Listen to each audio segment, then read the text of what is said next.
अस्सलामुअलैकुम, नमस्ते, सत श्री अकाल। कैसे हैं आप लोग? उम्मीद करती हूँ ठीक होंगे, खुश होंगे। मैं हूँ हज़ीका अली और मेरे साथ हैं तारिक नियाज़ी। अस्सलामुअलैकुम, नमस्ते, सत श्री अकाल। उम्मीद करता हूँ ठीक होंगे, खुश होंगे। दोस्तों, जहाँ रहें खुश रहें, माँ बाप का ख्याल करें क्योंकि माँ बाप है तो सब कुछ है। आज की हमारी वीडियो है बहुत ही इंटरेस्टिंग, बहुत ही इन्फॉर्मेटिव। तो स्टार्ट करते हैं अपनी वीडियो को। Let's start. ओके गाइस, तो वीडियो का टाइटल है top 15 mind blowing mega projects in Maharashtra. 15 Maharashtra. स्वागत है आपका स्मार्ट सिटी गाइड में। आज के इस वीडियो में महाराष्ट्र राज्य के टॉप 15 मेगा प्रोजेक्ट्स के बारे में बात करेंगे। Mumbai Goa highway, Mumbai Goa national highway जिसे NH66 के रूप में भी जाना जाता है, और यह एक 4 लेन हाईवे है जो नवी मुंबई में पनवेल को गोवा से जोड़ता है, और यह आगे महाराष्ट्र, गोवा, कर्नाटक और केरल से गुजरने के बाद कन्याकुमारी, तमिलनाडु में केप कोमोरिन में समाप्त होती है। यह हाईवे 1600 किलोमीटर लॉन्ग है, जिसको अब 471 किलोमीटर का एक्सपेंशन किया जा रहा है, जो कि रायगढ़, रत्नागिरी और सिंधु दुर्ग जिलों में किया जा रहा है। Mumbai Goa national highway expansion का काम 11 पैकेजेस में बांटा गया है, और अभी इसके करंट स्टेटस के बारे में बात करें तो इसका लगभग 70% काम पूरा कर लिया गया है। केंद्रीय सड़क परिवहन और राजमार्ग मंत्री नितिन गडकरी जी ने बताया कि इसका पूरा काम 2023 तक कर लिया जाएगा। वर्तमान में मुंबई और गोवा के बीच यात्रा के समय 13 घंटे लगते हैं। वहीं ये एक्सपेंशन पूरा होते ही यात्रा का समय घटकर 6 से 7 घंटे के करीब हो जाएगा।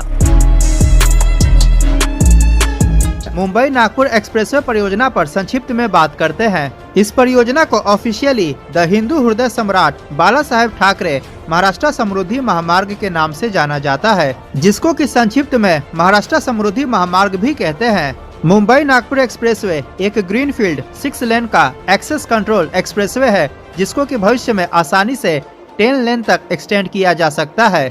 इसका निर्माण मुंबई और नागपुर के बीच बेहतर कनेक्टिविटी स्थापित करने के लिए किया जा रहा है, और इसकी कुल लंबाई लगभग 701 किलोमीटर है। मुंबई नागपुर एक्सप्रेसवे परियोजना नागपुर शहर के आउटर रिंग रोड के पास शिवमटका से शुरू होकर वर्धा, वाशिम, जालना, औरंगाबाद, शिरडी, इगतपुरी होते हुए ठाणे जिले के आमणे गांव के पास जाकर समाप्त होती है। इस दौरान यह एक्सप्रेसवे महाराष्ट्र राज्य के 10 जिलों जो कि है नागपुर, वर्धा, अमरावती, वाशिम, बुल्ढाना, औरंगाबाद, जालना, अहमदनगर, नासिक और ठाणे से होकर गुजरती है। इसके साथ ही इन 10 जिलों में आने वाले 26 तालुकास और 392 विलेजेस से होकर गुजरता है।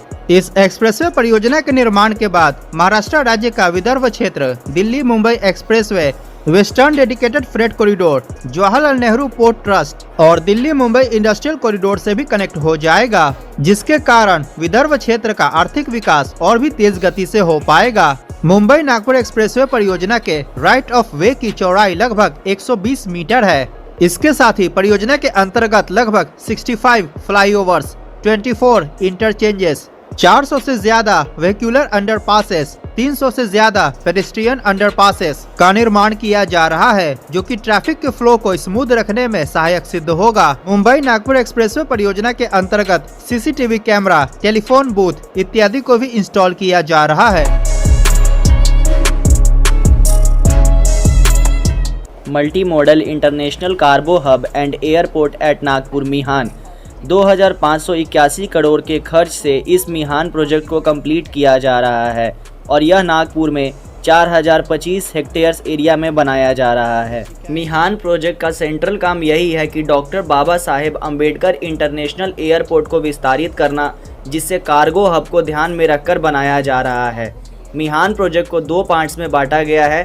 पहला है इंटरनेशनल एयरपोर्ट, जो 1364 हेक्टेयर्स एरिया में बनाया गया है, और दूसरा पार्ट है स्पेशल इकोनॉमिक जोन, जो कि एयरपोर्ट के साथ साथ ही 2886 हेक्टेयर्स एरिया में डेवलप किया जा रहा है। स्पेशल इकोनॉमिक जोन को 3 पार्ट्स में डेवलप किया गया है, जिसमें पहले नंबर पे आता है special economic zone information technology park, जिसमें HCL, TCS, IIM जैसी बड़ी कंपनियों ने ऑलरेडी अपना काम करना भी शुरू कर दिया है। दूसरे नंबर में हेल्थ केयर को डेडिकेटेड किया गया है, जो कि 40 हेक्टेयर्स एरिया में फैला हुआ है। इसमें यूके की health Medicity, AIIMS hospital, multi facility hospital भी बनाया जा रहा है। इसमें एम्स अभी ऑपरेशनल है। और तीसरे नंबर पे मैन्युफैक्चरिंग इंडस्ट्री को डेडिकेटेड किया गया है, जिसके अंदर textile industry, food processing industry, pharmaceuticals company work करेंगी, जिसमें से अभी फार्मास्यूटिकल्स ऑपरेशनल है। अब यह पूरा प्रोजेक्ट पूरा होते ही 12 लाख डायरेक्ट और इनडायरेक्ट जॉब क्रिएट्स होंगे। और आपके जानकारी के लिए बता दूं कि इसको 2023 तक पूरा कर लिया जाएगा। थाने बोरीवली टनल MMRDC अर्थात महाराष्ट्र राज्य सड़क विकास निर्माण ने एकनाथ शिंदे जी की देखरेख में थाने और बोरीवली को जोड़ने वाली एक अंडरग्राउंड ट्विन टनल्स का निर्माण करने का फैसला लिया है। इस प्रोजेक्ट की टोटल कॉस्ट 11,236 करोड़ रुपए है और यह ट्विन टनल्स का पूरा काम होते ही गोदबंदा रोड पर भी ट्रैफिक की कमी हो जाएगी। संजय गांधी नेशनल पार्क के नीचे 10.25 किलोमीटर लॉन्ग ट्विन टनल्स होकर गुजरेगी और दोनों टनल्स में 3 लेन्स होंगे। इसके साथ 11.8 किलोमीटर लॉन्ग अप्रोच रोड भी बनेगी, जो कि थाने से टीकूजीनीवाड़ी से बोरीवली में ईस्ट एक्सप्रेसवे तक चलेगी। इस ट्विन टनल्स में हर 300 मीटर पर क्रॉस टनल्स होंगे और इसमें वाहनों की स्पीड 80 किलोमीटर प्रति घंटे होगी। यह प्रोजेक्ट बनते ही यात्रा का समय 15 से 20 मिनट हो जाएगा और इसको अनुमान है कि 2024 के अंत तक कंप्लीट कर लिया जाएगा। औरिक सिटी अर्थात औरंगाबाद इंडस्ट्रियल सिटी, यह एक ग्रीनफील्ड इंडस्ट्री सिटी है जिसे दिल्ली मुंबई इंडस्ट्रियल कॉरिडोर के अंतर्गत बनाया जा रहा है। औरिक सिटी को 10,000 एकड़ में डेवलप किया जा रहा है, जिसमें कि 60% एरिया इंडस्ट्रियल पर्पस के लिए है और 40% area residential, commercial, open space और कल्चरल एक्टिविटी के लिए रहेगा। औरिक सिटी को एक डेडिकेटेड इकोनॉमिक जोन बनाया जा रहा है। यहाँ पर लॉजिस्टिक्स के डेवलपमेंट के लिए कई एक्सप्रेसवे और हाईवे का भी निर्माण किया जा रहा है। औरिक सिटी में main focus textile, food, defence एवं इंजीनियरिंग पर किया जाएगा। यह प्रोजेक्ट पूरा कंप्लीट हो जाने के बाद लगभग 7,000 करोड़ का इन्वेस्टमेंट आएगा। इस पूरे प्रोजेक्ट के बनते ही 3 लाख डायरेक्ट जॉब्स क्रिएट होंगे। औरिक सिटी को वॉक टू वर्क के कॉन्सेप्ट पर बनाया जा रहा है, अर्थात इसमें residential space, office, schools, colleges, hospitals, parks और इंटरटेनमेंट हब, ये सारी चीज़ें एक जगह पर उपलब्ध होंगे।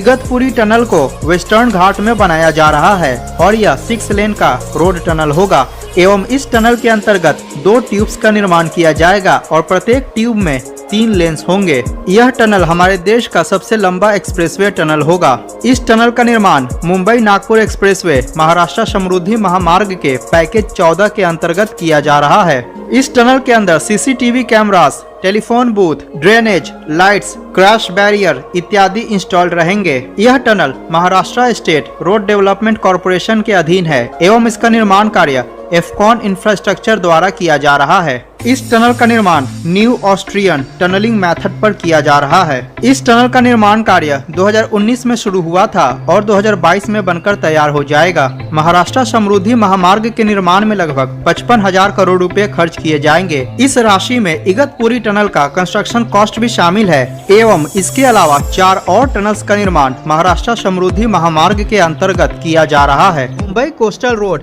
8 लेन का एक्सेस कंट्रोल्ड हाईवे होगा। पूरी तरह से बन जाने के बाद प्रतिदिन लगभग 1,30,000 वाहन इस कोस्टल हाईवे का इस्तेमाल करेंगे और वर्तमान में मरीन लाइन से कांदिवली के बीच सफर के दौरान लगभग 2 घंटे का समय लगता है, परंतु कोस्टल हाईवे के निर्माण के बाद इस दूरी को मात्र 40 मिनट में पूरा किया जा सकेगा। इस परियोजना का फर्स्ट फेज, जिसकी लंबाई लगभग 10.5 किलोमीटर है, मरीन ड्राइव के प्रिंसेस स्ट्रीट फ्लाईओवर से शुरू होकर बांद्रा वर्ली सी लिंक के वर्ली इंड के पास जाकर समाप्त होती है, जहां यह बांद्रा वर्ली सी लिंक से कनेक्ट हो जाती है। फेज 1 के अंतर्गत 4.3 किलोमीटर लंबा हाईवे रिक्लेम्ड लैंड पर बनाया जा रहा है। मालाबार हिल के नीचे लगभग 2 किलोमीटर लंबा ट्विन टनल का निर्माण किया जा रहा है और 7.5 किलोमीटर लंबा सी वॉल का निर्माण किया जा रहा है। 12.19 मीटर डायामीटर के साथ यह ट्विन टनल हमारे देश के सबसे चौड़े टनल्स में से एक होगा। वर्तमान में इस परियोजना के निर्माण के लिए लगभग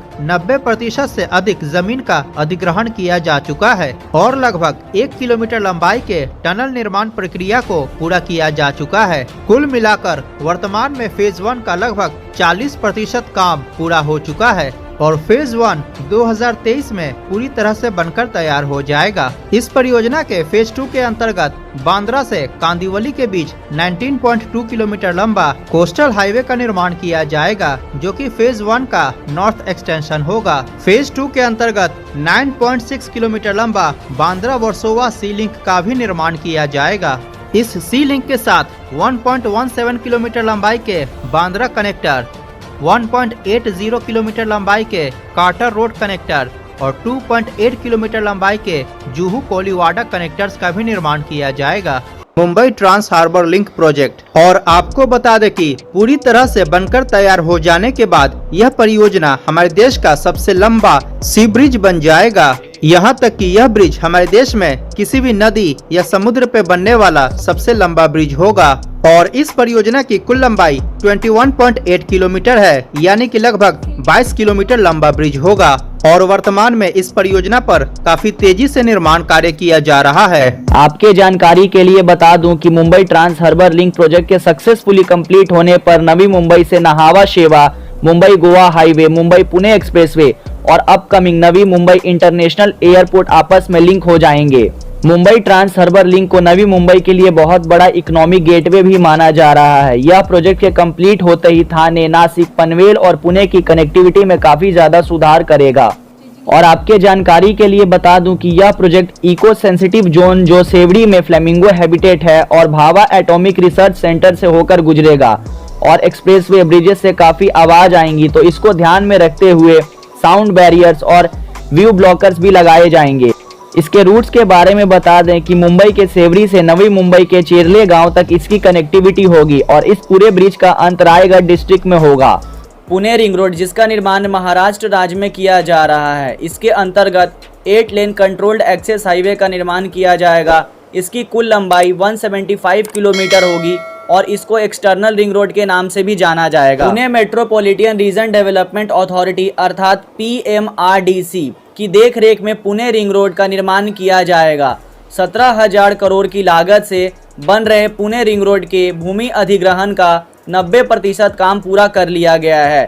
सेंट्रल गवर्नमेंट इसमें 3/4 कॉस्ट का योगदान देगी, वहीं बची हुई राशि का योगदान PMRDC जमा करेगा। पुणे रिंग रोड के लेटेस्ट अपडेट के बारे में बात करें तो यह परियोजना शहर के आसपास के 47 विलेजेस को कवर करेगी और पुणे नासिक, मुंबई पुणे सोलापुर, पुणे अहमदनगर और पुणे सतारा जैसे प्रमुख नेशनल हाईवे को भी जोड़ेगी। पुणे रिंग रोड में 8 लेन्स होंगे, इसके साथ इसमें 2 सर्विस लेन्स भी होंगे, 8 ओवर ब्रिजेस होंगे, 4 fly over above railway, 14 metro road, 7 normal flyover और 13 टनल्स भी शामिल होंगे। MSRDC ने एक ऑफिशियल नोटिस में यह बताया है कि अगस्त तक टेंडर की प्रक्रिया पूरी कर ली जाएगी और इस पर सितंबर 2022 में काम करने का भी प्रक्रिया शुरू हो जाएगा।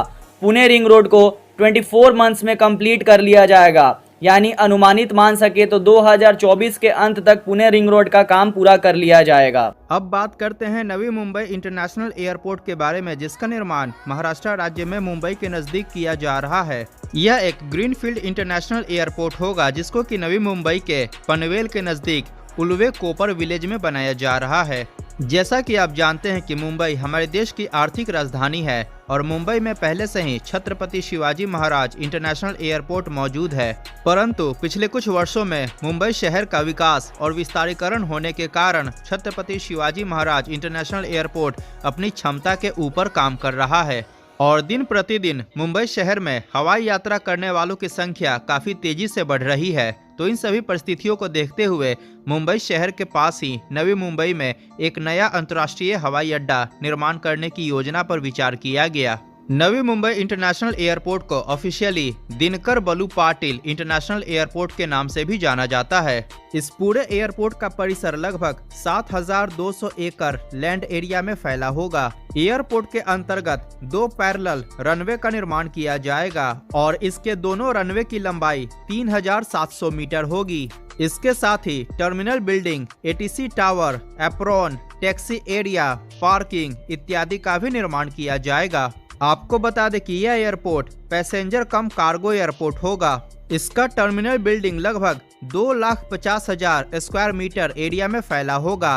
और कार्गो एरिया लगभग 1 लाख स्क्वायर मीटर एरिया में फैला होगा। इसका अप्रॉन एरिया 67,000 स्क्वायर मीटर में फैला होगा। डोमेस्टिक कार्गो टर्मिनल का निर्माण 33,000 स्क्वायर मीटर एरिया में किया जाएगा और इंटरनेशनल कार्गो टर्मिनल का निर्माण 23,700 स्क्वायर मीटर एरिया में किया जाएगा। इसके अलावा 1,51,000 स्क्वायर मीटर एरिया में fuel farm and 3 cargo hangars का निर्माण किया जाएगा। इस परियोजना के निर्माण की आधारशिला 18 फरवरी 2018 को प्रधानमंत्री श्री नरेंद्र मोदी द्वारा रखी गई। इस एयरपोर्ट के फर्स्ट फेज के निर्माण के बाद यह 10 मिलियन पैसेंजर को हैंडल करने में कैपेबल होगा और पूरी तरह से बन जाने के बाद यह एयरपोर्ट 90 मिलियन पैसेंजर्स को हैंडल करने के कैपेबल होगा। इसका फर्स्ट फेज दिसंबर 2024 तक बनकर तैयार हो जाएगा। इस परियोजना के निर्माण में 16,700 करोड़ रुपए खर्च किया जा रहा है और इसका निर्माण city and industrial development corporation यानी कि सिडको द्वारा किया जा रहा है। Pune Nashik semi high speed rail corridor के बारे में, यह एक प्रस्तावित परियोजना है जिसका निर्माण महाराष्ट्र राज्य में किया जाएगा। यह कॉरिडोर पुणे से शुरू होकर चाकन, राजगुरुनगर, मंचर, नारायणगांव, संगमनेर, सिन्नर के रास्ते नासिक तक जाएगी और इसकी कुल लंबाई लगभग 235 किलोमीटर होगी।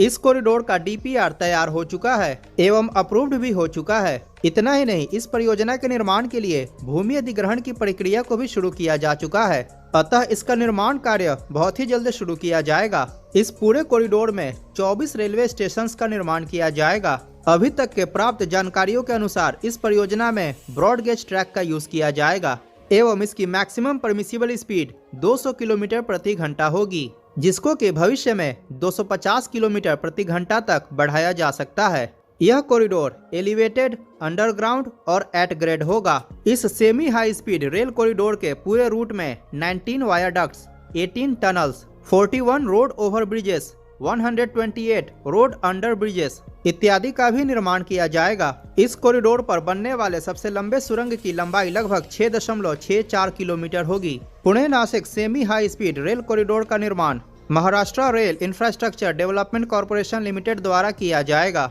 इस कॉरिडोर के निर्माण में लगभग 16,039 करोड़ रुपए खर्च किए जाएंगे और यह 2027 तक बनकर तैयार हो जाएगा। वर्तमान में पुणे से नासिक की दूरी को लगभग 6 घंटे में पूरा किया जाता है, लेकिन इस कॉरिडोर के निर्माण के बाद इस दूरी को लगभग 1 घंटे 45 मिनट में पूरा किया जा सकेगा। Mumbai Nagpur high speed rail corridor के बारे में, यह भी एक प्रस्तावित परियोजना है। मार्च 2021 में इस हाई स्पीड रेल कॉरिडोर के निर्माण के लिए डीपीआर तैयार करने की प्रक्रिया को शुरू किया गया और फरवरी 2022 में इस परियोजना का डीपीआर तैयार कर लिया गया और बहुत ही जल्द जमीन अधिग्रहण की प्रक्रिया को भी शुरू किया जाएगा। Mumbai Nagpur high speed rail corridor Mumbai के नजदीक ठाणे से शुरू होकर नासिक, शिरडी, औरंगाबाद, जालना, मालेगांव, वर्धा, खापरी होते हुए नागपुर के अजनी के पास जाकर समाप्त होगी और इस कॉरिडोर की कुल लंबाई लगभग 736 किलोमीटर है। Mumbai Nagpur high speed rail corridor के अंतर्गत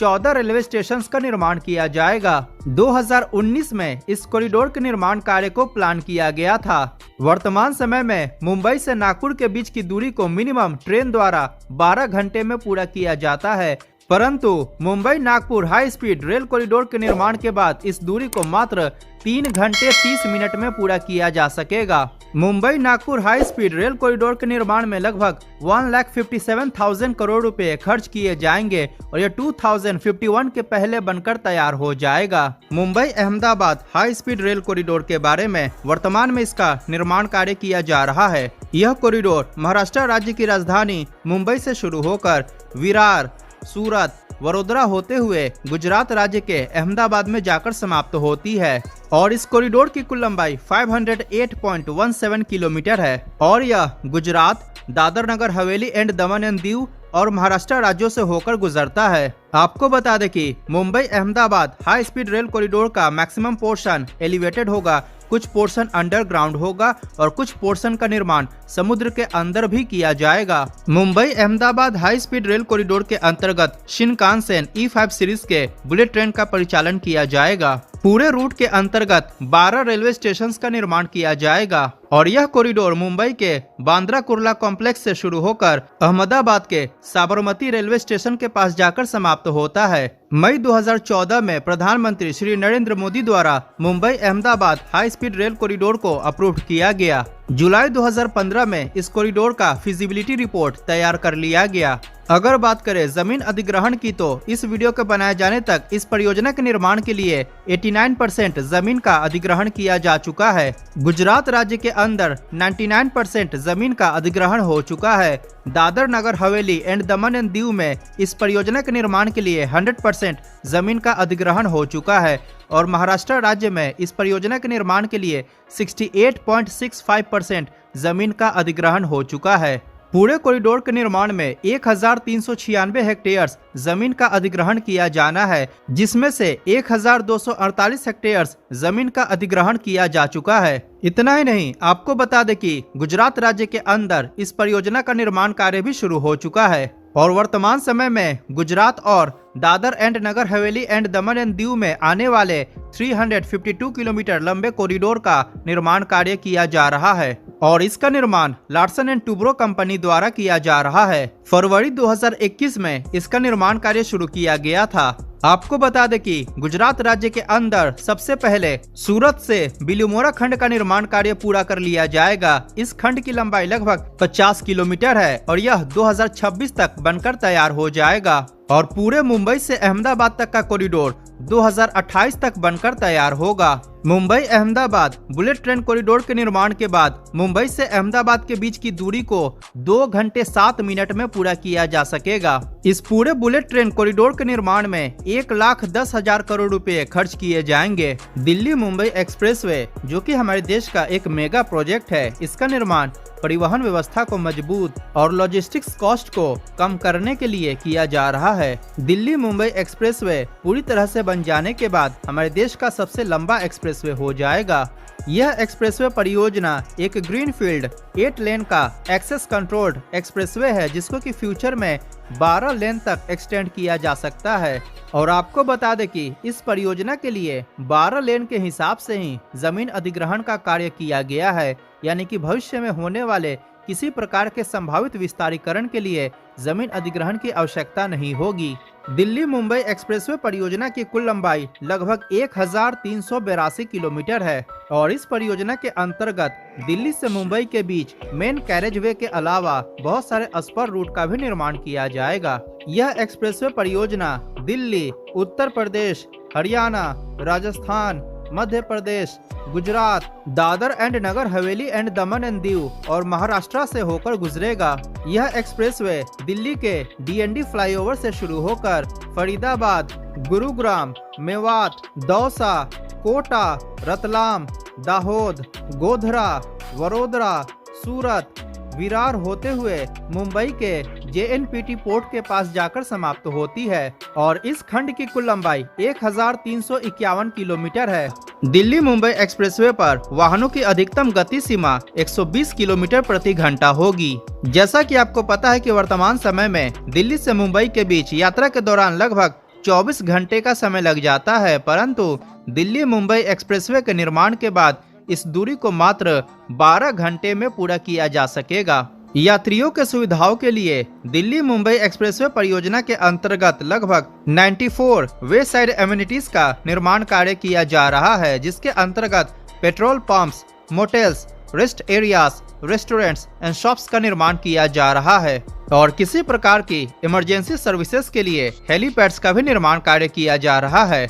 इस एक्सप्रेसवे परियोजना के निर्माण की आधारशिला मार्च 2019 में श्री नितिन गडकरी द्वारा रखी गई थी। दिल्ली मुंबई एक्सप्रेसवे परियोजना पूरी तरह से 2023 में बनकर तैयार हो जाएगा और इस परियोजना के निर्माण में लगभग 1 लाख करोड़ रुपए खर्च किया जा रहा है। इसके अलावा इस परियोजना के जमीन अधिग्रहण में लगभग 20,600 करोड़ रुपए खर्च किया गया है। दिल्ली मुंबई इंडस्ट्रियल कॉरिडोर का निर्माण दिल्ली से मुंबई के बीच किया जा रहा है और यह महत्वाकांक्षी परियोजना Uttar Pradesh, Delhi, Haryana, Rajasthan, Madhya Pradesh, Gujarat, Dadar and Nagar Haveli and Daman and Diu और महाराष्ट्र राज्यों से होकर गुजरती है। इस प्रकार यह परियोजना भारत के 6 राज्यों और 2 केंद्र शासित राज्यों में फैला होगा और इस कॉरिडोर की कुल लंबाई लगभग 1504 किलोमीटर है। इसको संक्षिप्त में DMIC के नाम से जाना जाता है और यह विश्व के सबसे बड़े मेगा प्रोजेक्ट्स में से एक है। निकट भविष्य में DMIC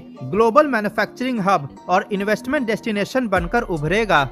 आपको बता दें कि DMIC प्रोजेक्ट के अंतर्गत 24 इन्वेस्टमेंट रीजन्स का निर्माण किया जाएगा एंड इसके फर्स्ट फेज में 8 इंडस्ट्रियल रीजन्स का निर्माण किया जा रहा है, जिसके अंतर्गत गुजरात में धोलेरा स्पेशल इन्वेस्टमेंट रीजन, जिसको कि संक्षिप्त में धोलेरा SIR के नाम से जाना जाता है, का निर्माण कार्य किया जा रहा है। DMIC परियोजना के अंतर्गत महाराष्ट्र राज्य में औरंगाबाद इंडस्ट्रियल सिटी, जिसको कि शेंद्रा बिटकिन इंडस्ट्रियल एरिया के नाम से जाना जाता है या फिर इसको संक्षिप्त में औरिक सिटी कहते हैं, इसका निर्माण कार्य किया जा रहा है। दिल्ली मुंबई इंडस्ट्रियल कॉरिडोर के इन्फ्लुएंस जोन की चौड़ाई लगभग 300 किलोमीटर है। DMIC परियोजना को दिसंबर 2006 में लॉन्च किया गया था और इस परियोजना पर गवर्नमेंट ऑफ इंडिया और गवर्नमेंट ऑफ जापान मिलकर काम कर रही है। DMIC का फेज 1 2025 तक, फेज 2 2032 तक और फेज 3 2037 तक बनकर तैयार हो जाएगा और इसके निर्माण में 100 बिलियन US$ का खर्च आएगा। पूरी तरह से बनकर तैयार हो जाने के बाद दिल्ली मुंबई इंडस्ट्रियल कॉरिडोर के अंतर्गत लेबर, मैन्युफैक्चरिंग और सर्विस सेक्टर में 5 करोड़ से अधिक डायरेक्ट और इनडायरेक्ट नौकरियां उत्पन्न होंगी। इसके अलावा अनेकों व्यापार और स्वरोजगार के अवसर सृजन होंगे। इसके साथ ही भारत कंज्यूमर बेस्ड इकोनॉमी से मैन्युफैक्चरिंग बेस्ड इकोनॉमी की तरफ शिफ्ट होगा। वीडियो पसंद आया हो तो लाइक करें और चैनल को सब्सक्राइब करना बिल्कुल ना भूले। मिलते हैं अगली वीडियो में। जय हिंद, वंदे मातरम। जी जनाब, इसमें से कुछ प्रोजेक्ट ऐसे थे जिसकी वीडियोस हमने इंडिविजुअली अलग-अलग काफ़ी देखी हैं, ज़्यादातर की देखी। हाँ। अच्छा, सबसे बड़ा प्रोजेक्ट आपको कौन सा लग रहा है? DMIC। अच्छा, सबसे बड़ा। अच्छा, मुझे जो सबसे बड़ा, सबसे ज़्यादा कॉस्टली लग रहा है वो लग रहा है बुलेट का, क्योंकि वो एक ऐसा प्रोजेक्ट है जो मैं कहता हूँ इंडिया की हिस्ट्री बदल के रख देने वाला है। मुझे ऐसा लग रहा है। मुझे इसलिए लगा दिल्ली मुंबई का, क्योंकि दिल्ली और मुंबई के बीच में जो एक बहुत लंबा और तवील ट्रैवल है, जो बहुत लंबा और तवील सफ़र है, इसकी वजह से बहुत सारे लोगों के लिए बहुत आसानी हो जाएगी और इतना लंबा सफ़र आप बहुत जल्दी तय कर पाओगे। बहुत वही आपकी वाली बात है, टाइम बचेगा, फ्यूल बचेगा, एनर्जी बचेगी। तो मुझे ऐसा लगता था, अच्छा मैंने जब वीडियोस को देखना शुरू किया था तो तब जब मुझे पता चला था कि दिल्ली और मुंबई के बीच में बहुत ज़्यादा ही फासला है, तो मैं तब भी सोच रही थी कि लाजमी कोई कॉरिडोर, जैसे अभी तो हमने 2 देखे, एक इंडस्ट्रियल है और एक दूसरा है, दोनों बन रहे हैं। एक 13,000 कुछ का, 1300 कुछ का है और एक 1500 कुछ का है, तो किलोमीटर का है। तो मैं तभी सोचती थी कि इनको डायरेक्टली लिंकअप होना चाहिए, यानी कि दिल्ली से कोई मुंबई जाना चाहे तो डायरेक्ट जा सके, मुंबई से कोई दिल्ली जाना चाहे तो डायरेक्ट जा सके, मतलब दूसरे सिटीज़ का सफ़र के क्या कह रही थी मैं, बुलेट भी अपने आप में एक बहुत बड़ा प्रोजेक्ट है। मेरी नज़र में बुलेट प्रोजेक्ट जो है वो एक ऐसा है कि उस तरह का प्रोजेक्ट या इतना मतलब इतना तरक्की याफ्ता या इतना ज़्यादा, मतलब पहला प्रोजेक्ट है इंडिया की तारीख। हाँ, पहला बोल सकते हैं, बड़ा भी है। हाँ, मैं नहीं कह रही, तो एक बहुत बड़ा कदम होगा। मैं कहता हूँ बड़ा कदम होगा। और दूसरी बात ये, बाकी जितने भी प्रोजेक्ट्स हैं, जैसे हार्बर लिंक वाला है, से लिंक वाला है, कोस्टल रोड वाला है, एक कॉरिडोर है जो कितनी 1000 से भी अबव उसका है, तो वो सारे भी मुझे लगता है अपने आप में रेलवेज़ के हवाले से है। एयरपोर्ट वाला है नवी मुंबई पे, जो कार्गो कम एयरपोर्ट है, तो मुझे ऐसा लग रहा है कि वो सारे भी अपने आप में बड़े बड़े हैं। और अच्छा, मुझे ऐसा लगता है महाराष्ट्र में जितने भी प्रोजेक्ट्स हो रहे हैं सब अपने आप में बड़े हो रहे हैं। बिल्कुल ऐसा ही। और ऐसे प्रोजेक्ट हैं जो तारीखी हैं, बिल्कुल इस, और जो कई सालों तक रहने वाले हैं। बिल्कुल ऐसा ही है। और महाराष्ट्र अपने आप में एक बहुत बड़ा स्टेट है। अच्छा, बहुत ज़्यादा आगे जाकर सोचें, अगर बहुत ज़्यादा अनुमान लगाएं, आइडिया लगाएं, तो 2030 तक ये सब प्रोजेक्ट कंप्लीट, 1-2 को छोड़कर, एक 2051 का भी था, तो 1-2 को छोड़कर बाकी सारे प्रोजेक्ट हमें कंप्लीट होते हुए दिखते हैं। बिल्कुल, और ज़्यादातर तो 23-24, 23-24-26 में कंप्लीट हो रहे हैं। तो इन शॉर्ट इस तरह भी हम कह सकते हैं कि ये कह सकते हैं कि हम 2 से 3 साल के अंदर बहुत बड़ी तब्दीली बहुत बड़ी। और ख़ास तौर पे महाराष्ट्र स्टेट में एक बहुत बड़ा इंकलाब देखने को मिलेगा हमें बिल्कुल इंडिया में, ऐसा ही बल्कि है। पूरा इंडिया ही हमें चेंज मिलेगा, लेकिन स्पेशली महाराष्ट्र एक ऐसा Already- स्टेट है जो बहुत ज़्यादा हमें चेंज देखने को मिलेगा। बिल्कुल। और ऑलरेडी वीडियो बहुत लंबी थी, तो हम एक एक प्रोजेक्ट पे दोबारा से बात करें तो एक बहुत लंबी वीडियो हो जाएगी, लेकिन हम इन शॉर्ट ये कह सकते हैं कि बहुत बड़ी तब्दीली, बहुत बड़ा चेंज महाराष्ट्र की लाइफ में, महाराष्ट्र के रहने वालों के लिए 2 से 3 साल के अंदर, 3-4 साल के अंदर बहुत बड़ी बड़ी तब्दीलियाँ आएंगी। बिल्कुल महाराष्ट्र की हिस्ट्री में आ जाएगी। और आपने देखा एक चीज़ का ख़ास तौर पे बार बार जिक्र किया गया, जॉब्स के लिए, मतलब लाखों लोगों को जॉब्स एक इतने। जगह तो मैं सुनकर परेशान हो गई, आई थिंक दिल्ली मुंबई था, इंडस्ट्रियल कॉरिडोर, तो उसमें तो उन्होंने बताया 5 करोड़ एम्प्लॉयमेंट। मतलब आप अगर इन कामों से इतनी ज़्यादा जॉब्स मिलेंगी तो ज़ाहिर सी बात है कितनी बेरोज़गारी ख़त्म होगी, और कितने, आपका कंट्री कितना बिल्डअप होगा, कितना प्रोग्रेस करेगा। इसमें कोई शक नहीं है। तो एक बहुत ही ज़बरदस्त इन्फॉर्मेटिव वीडियो थी। दोबारा किसी वीडियो के साथ आपसे मुलाकात होगी, जब तक के लिए अल्लाह हाफ़िज़। हाफिज़।